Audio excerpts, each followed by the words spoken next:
Tonight, war nearly ignited, then stopped cold. A U.S. strike on Iran was reportedly called off at the very last minute, with aircraft already repositioned and regional bases on high alert. Sources say Israel's Prime Minister Benjamin Netanyahu urged caution, privately pushing Washington to step back, amid fears Iran could hit back harder than expected. According to reports, Donald Trump nearly greenlit a strike late Wednesday night, only to pull the plug minutes before execution.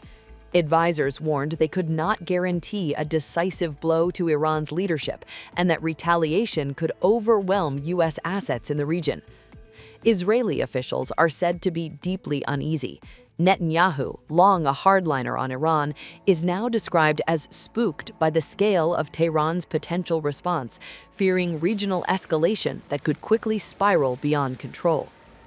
Signs of de-escalation followed.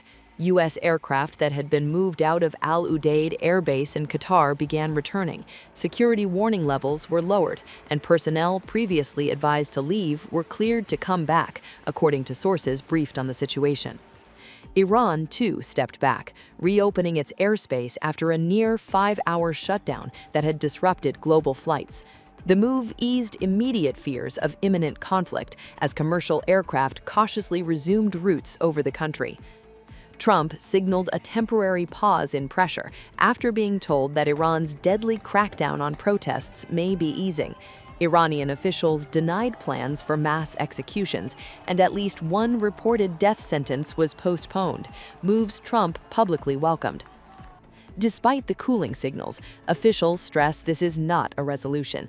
Iran remains on edge, U.S. forces remain deployed, and Israel continues to warn of Tehran's nuclear ambitions. The question now is whether diplomacy holds, or whether this was just the calm before another storm.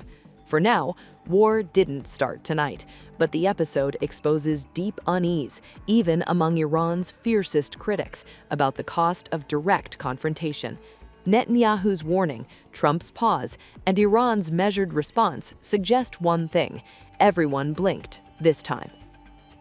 Jackie. Thank you, Caroline. I wanted to get the White House reaction to Iranian state TV broadcasting an implicit threat to the president's life. It was images of the assassination attempt in Butler, Pennsylvania, according to reports, with the message, "This time it will not go wrong."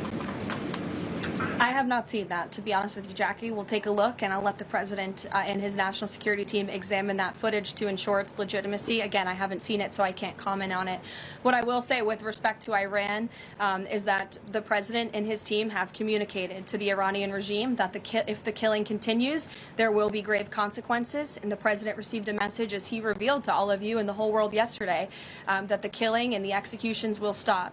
And the president understands today that 800 executions that were scheduled and supposed to take place yesterday were halted.